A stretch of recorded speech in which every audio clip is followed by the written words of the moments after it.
Welcome to the ZanzaCast. And I'm moving a lot of black people here. We take the property value all the way fucking down. You been one fucking stuff. You know, nigga. It's not really worth the energy.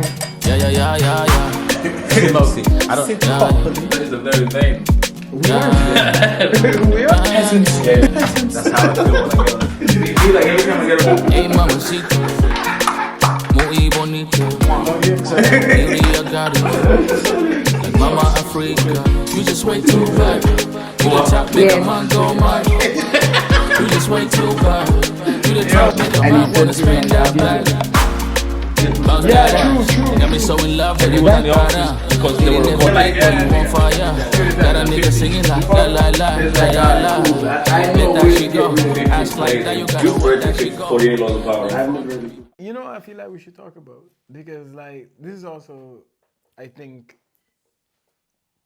this is important that is mentioned or brought up at some point.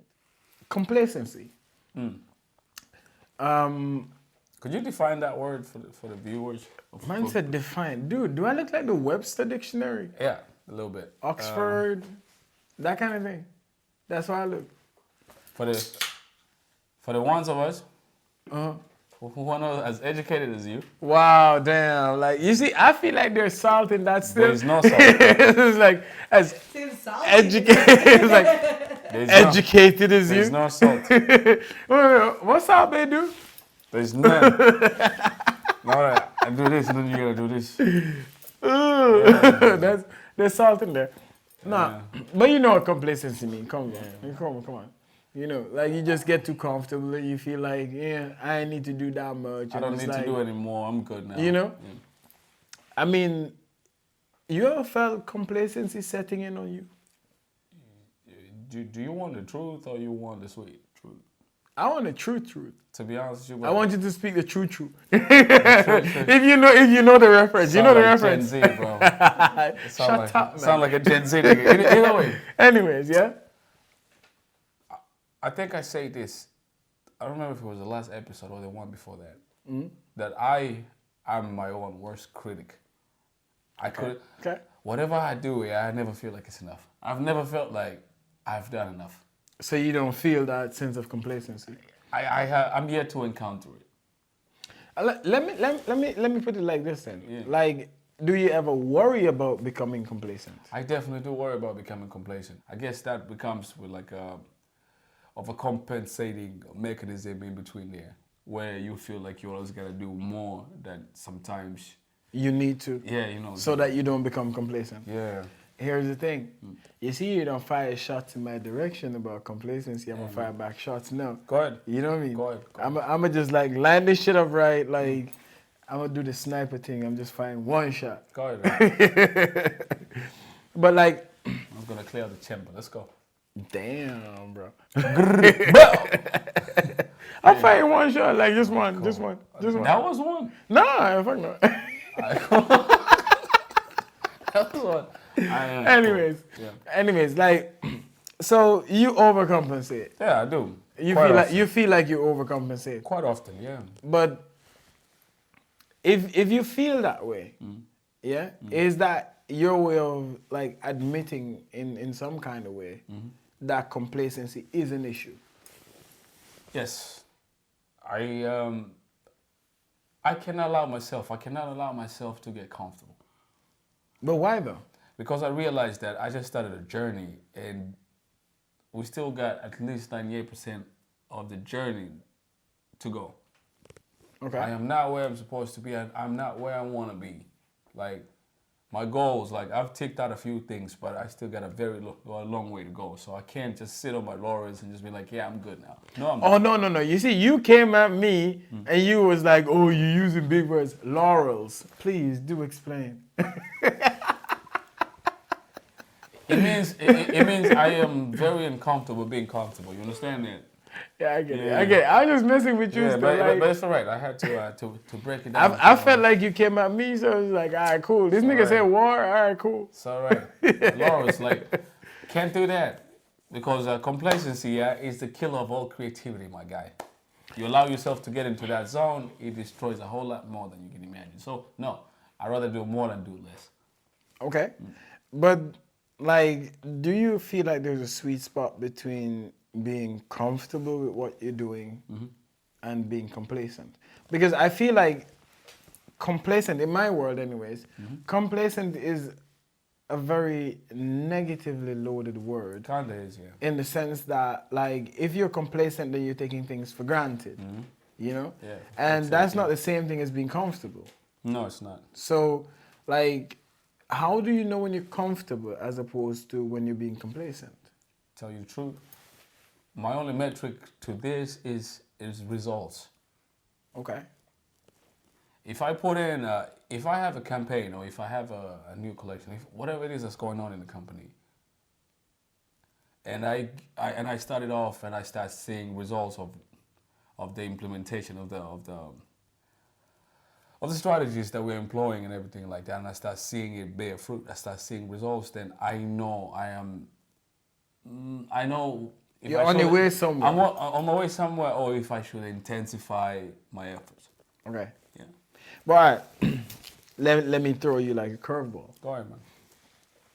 What would you say is the threshold for being comfortable as opposed to being complacent? So if we're putting it in terms of like actual figures, Okay. let's say, would you think selling 1,000 t-shirts a day and being comfortable with that is complacent? Or is it that, like, I'm comfortable with my sales volume? I gotta answer this in two parts. Okay. For everything that I go into, I set like an expectation, right? And I have a goal. I know what I want. All right. I set a target, and if I reach the target in a timely manner Then or you're comfortable. faster, Then you're comfortable. I'm comfortable. Okay. But for most of the times, like if I was to do that quicker than I expected, then I realized there's just more to be done. Okay. So you I can were just capitalize on the moment. you were setting the bar too low. You know what I'm saying? I was setting the bar too low. I was complacent. Oh damn. Yeah. When I get to those kind of points, I start realizing that, You underestimated yourself. yeah, I underestimated myself, and I'll come back with a vengeance. I gotta do more. Okay. But this okay. is a typical team. So that's how you overcompensate then. Yes, Like and you then get to the point where you're like, yeah. you know what? I was just being too safe. Yeah. I was just being. And if whatever it is I was doing doesn't go as planned, then the complacency kicks in too. Was I lazy with coming up with a plan? You know what I'm saying? Like, Okay. there's never really a point. Like, reaching my goals makes me happy, but it makes me realize that I could do more. Okay. Underperforming or underachieving makes me realize that I did less and I need to do more. That's why I'm always in this constant place where you're just grinding, bro. But question is like, do you think like the hunger for more, which is like also the coincidentally the title of Lloyd Banks' album for hip hop aficionados? I'm with it. But do you think like the hunger for more is it's essential to entrepreneurs? Ah, man, this comes down to the person. If you ask me, that's what I'll say. Like, some people are okay with just enough, and some people, they need more. They need to prove to themselves that they can't get it done. Okay. For my case, I'm pretty sure there's a point where I will get to a point where I feel like I've done enough and I have enough or I've achieved most of my goals, and I feel like I'm in a different place. I'm in a more comfortable state, and my mind can relax a little bit. But for as long as there's somebody out there doing better than me at what I'm doing, no one's safe, bro. I am not ready. I am not ready to say that. Man just flip on Alexander the Conqueror mode. Like, there's one more place to be conquered. Yeah. Like, what the fuck, If I bro? feel like there's somebody out there who is doing better at what I'm doing, and they're doing more than what I'm doing, then I know I'm being complacent, and then I gotta go again. They're like, I want his head on a platter. Yes, on a platter. I need you to sever his head and send it to me on a platter. Yeah. silver Yes. platter. Yes, sir. Get my shit right. Yeah. He's doing better than me. He has to go. Yes, he definitely fucking go. It's a competitive spirit, bro. And as an entrepreneur, it's not always about maximizing profit or, whatever the gurus are telling you online. It's really like Pushing yourself. and really playing around with your boundaries, bro. Like, I don't know about that. yeah, man. For me, like, I don't know about that though. Like sometimes it's good to play safe, isn't it? Fuck no. And I'ma stand on that. I mean, you could risk it. I'm from a different school. of No, thought, but bro. you could risk it all. But like then again, like I'm risk averse. But I mean, you could risk a lot on something that you lose big on, isn't it? And that is no problem because as an entrepreneur, you're gonna make losses, man. You're gonna lose a bunch of shit, and, Yeah, and that I is mean, quite normal. But still, but if like, I win more than I lose, then I think I'm in a better place. And that's okay. all right. But let's say you were like feeling like you were being complacent. You were, doing better than projected, and then you double down, and instead of like coming up to where you thought you would come to, you actually regress.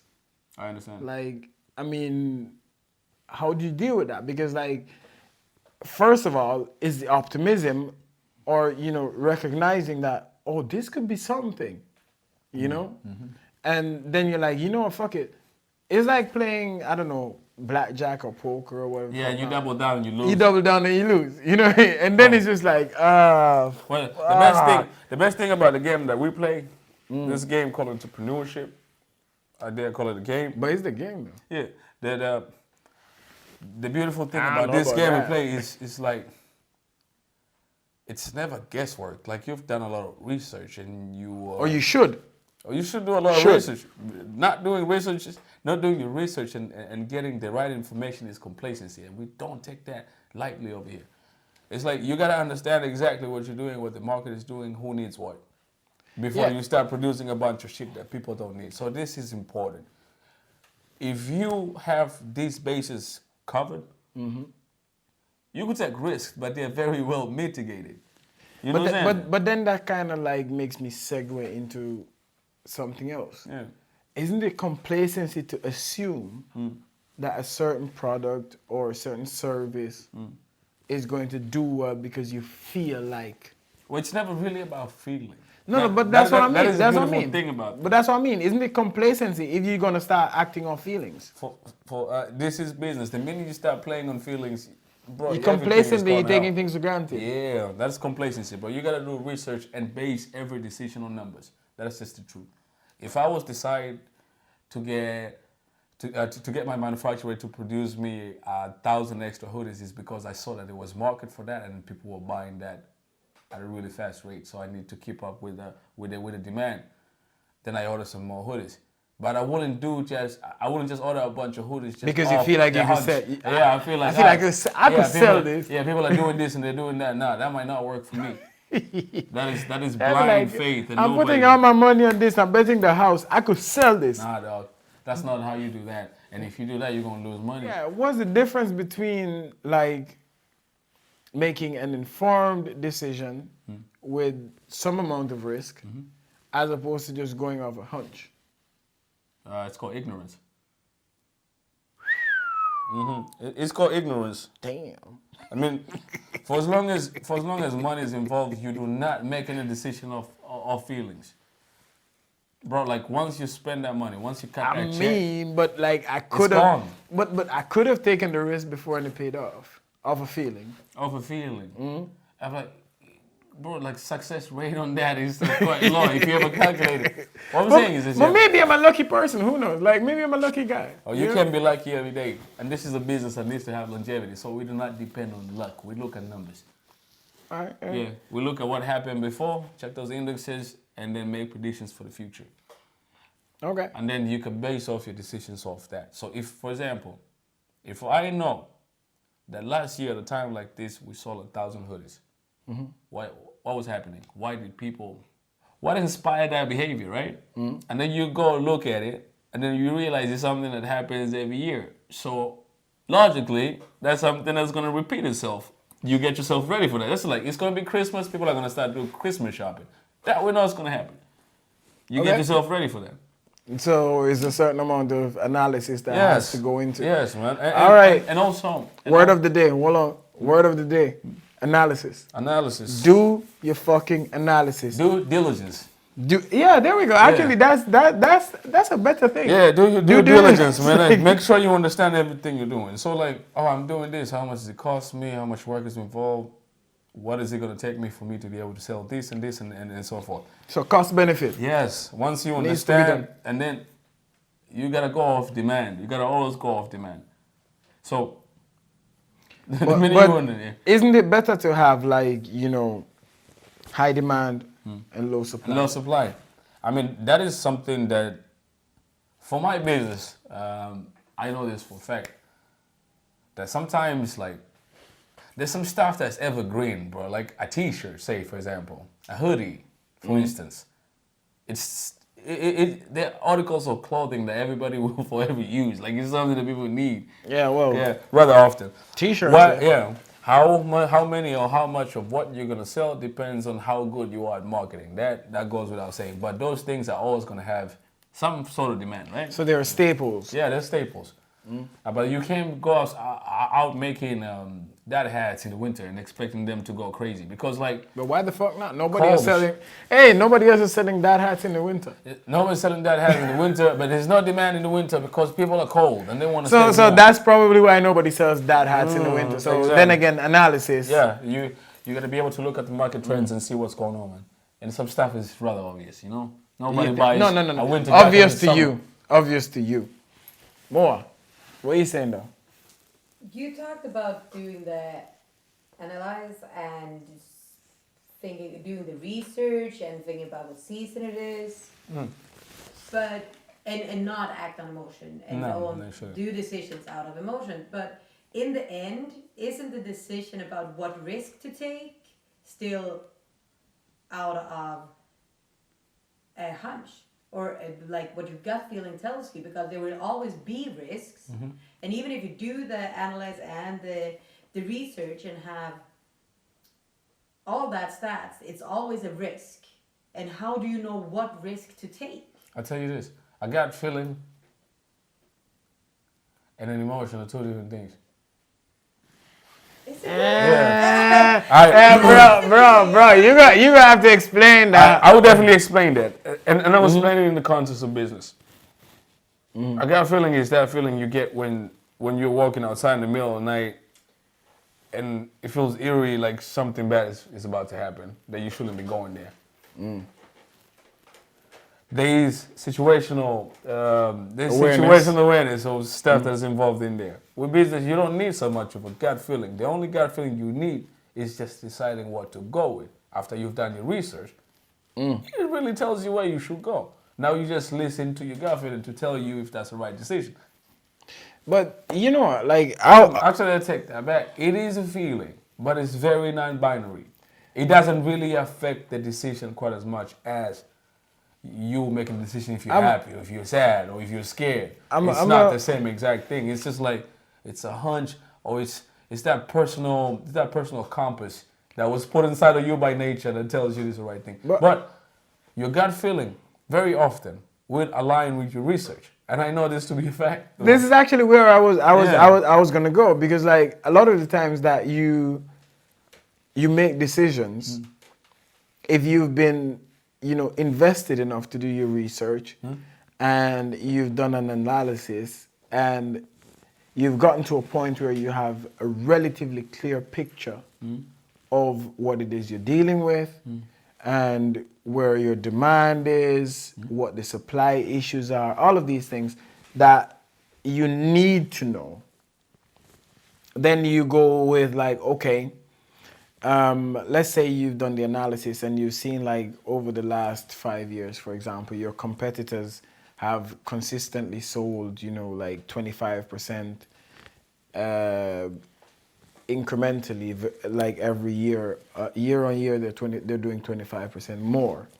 And your sales might not be the same if you're not as, entrenched in the business as or that particular segment of whatever business it is. Like you're not that entrenched, But you've seen like, okay, let's say you're a newly started business, like you started last year. I did these numbers, but I can see where my competitors for the last 5 years have done 25% year on year. Then you could basically go with your gut, so to speak, It makes sense. and increase your output by 25% as well, because you know that's the trend. Not to say that Oh, it's it a is standard. yeah, but not to say that it is a given that it will happen. No. But all signs point to an increase year on year. Yeah. And if you've done a certain amount last year in your first year, Yeah, it's gonna be then more the next year. you could try for the 25%. Now that is a risk, but that is a calculated risk. Yes. And there's a difference between taking risks and taking a calculated risk. Because a calculated risk means you're informed. It means you have done research. It means you have data to back up whatever risk you're about to take. Exactly. Without the assurance that it will pay off.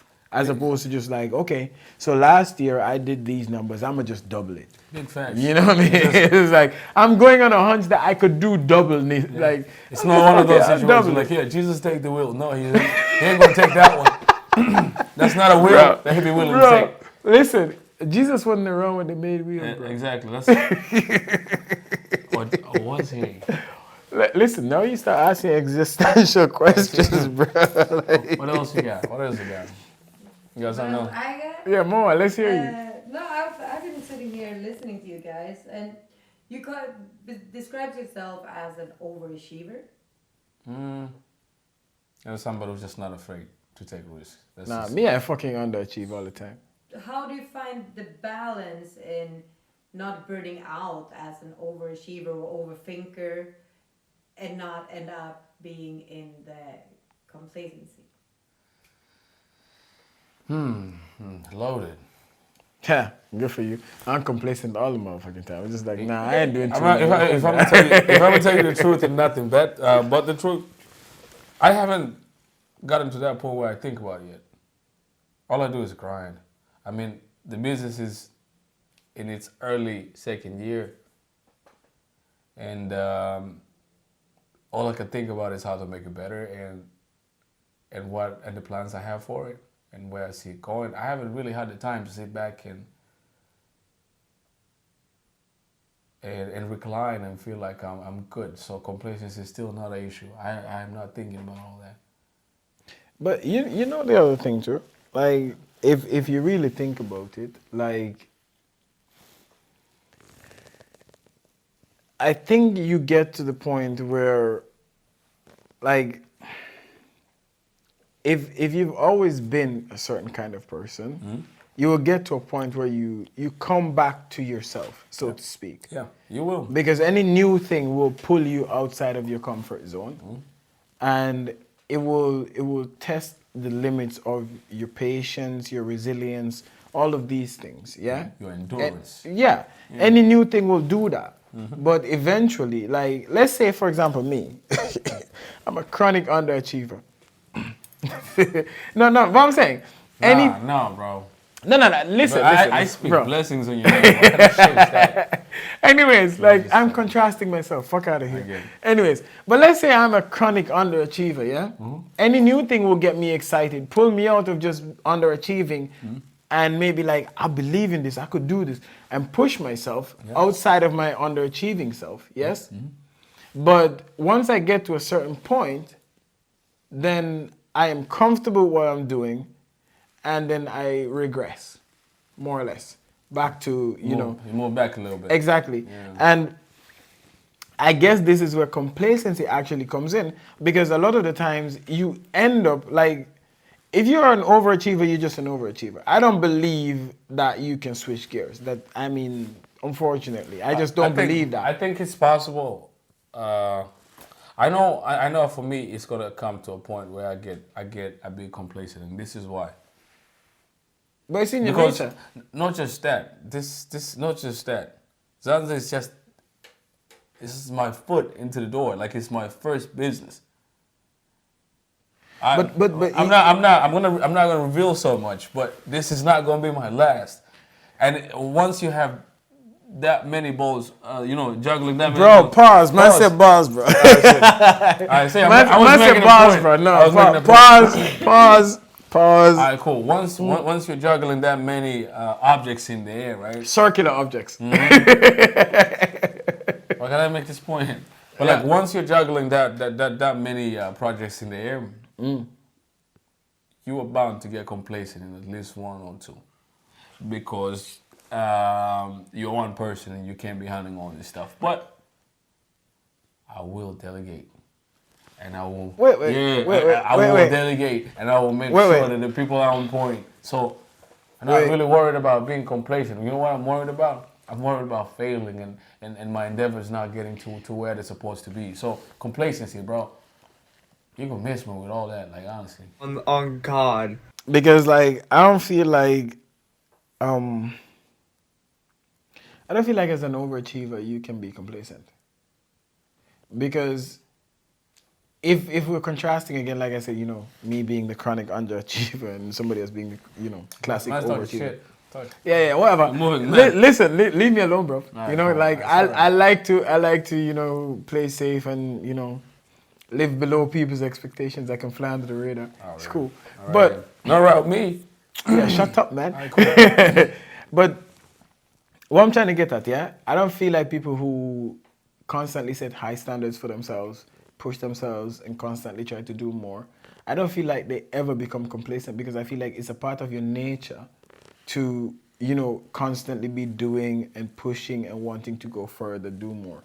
And so I don't feel like that becomes anything but like a launch pad for you to continue doing more, Then there's people who are underachievers, maybe because they don't, and this is why I say like I feel like some people who are underachievers, for example, they will get excited about something and they will go outside of what their comfort zone is and push their boundaries a little bit, but then they will regress because that is just their nature. For all intents and purposes, they will go back to what feels comfortable for them, because I think there's a certain amount of energy being expended. And I guess this is where we could compare, how energetic you are as a person to what you will achieve or how you will approach projects, for example.